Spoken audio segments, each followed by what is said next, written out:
our city's hero, and as long as I can breathe, this man is going to have a special place in my heart, but also in this community. So I know there's probably an order of who's next, but since I'm a congressman, how about the mayor?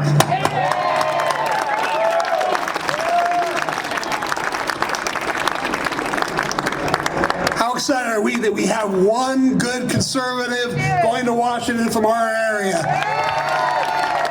You know, we could easily have lost this seat, and Darrell stepped up and he made it happen, and all of you stepped up and made it happen and voted for freedom and sent Darrell back to Washington, so that's really exciting.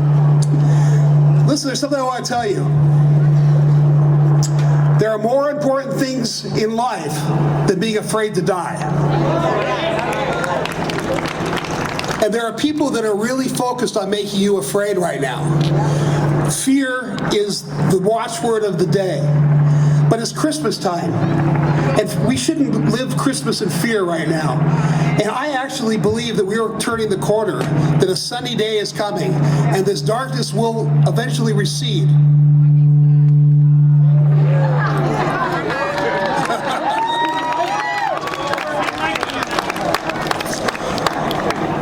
But it's important that in the meantime that all of you stand up for your rights. Stand up for your individual rights to raise a family, to make a living, to send your kids to school. Is that important?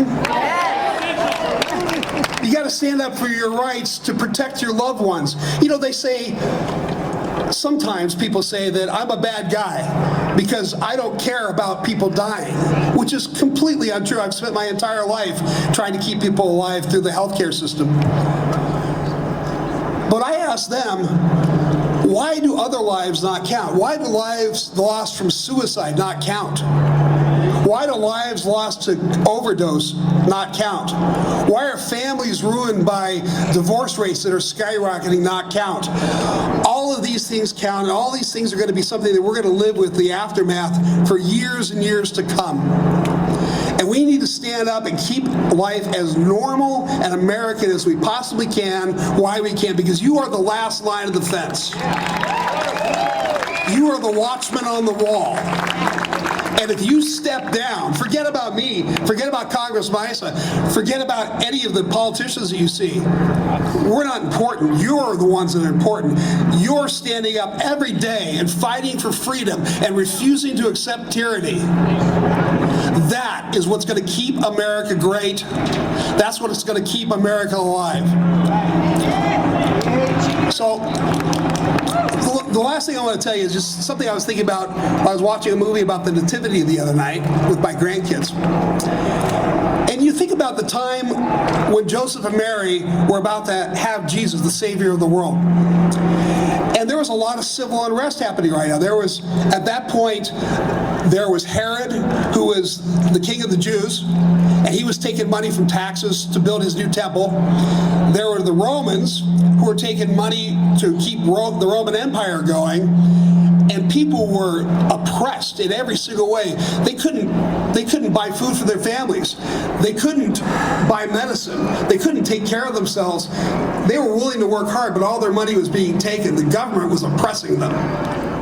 At the same time, Joseph and Mary, who had their own problems back in their village because nobody believed in the Immaculate Conception at that point, a couple of days before Mary gave birth, they had to go all the way to Bethlehem. The reason they had to go to Bethlehem is because the Romans didn't believe they were getting their fair share of money from Herod, so they wanted to have a census so they could prove how much money that Herod will owe them every month.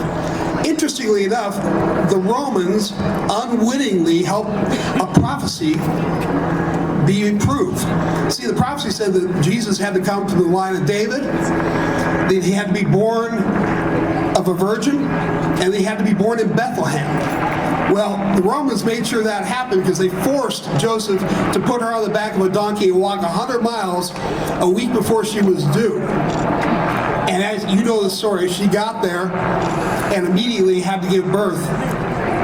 The Magi were also coming. They had to deal with Herod, and Herod took him to his palace and said he wanted all the information because he wanted to make sure that he could find Jesus. They knew exactly what he was up to. They wanted to kill Jesus.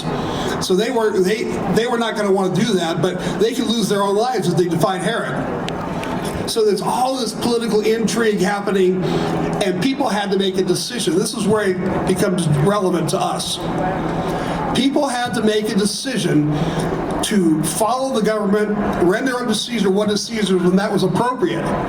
But there were times when the government went too far.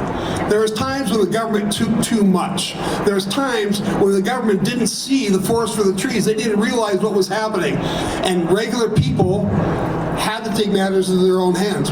The Magi ended up getting involved in civil disobedience because they didn't go back to Herod. They didn't tell him what they had seen. They stuck around, risked their lives to get back home.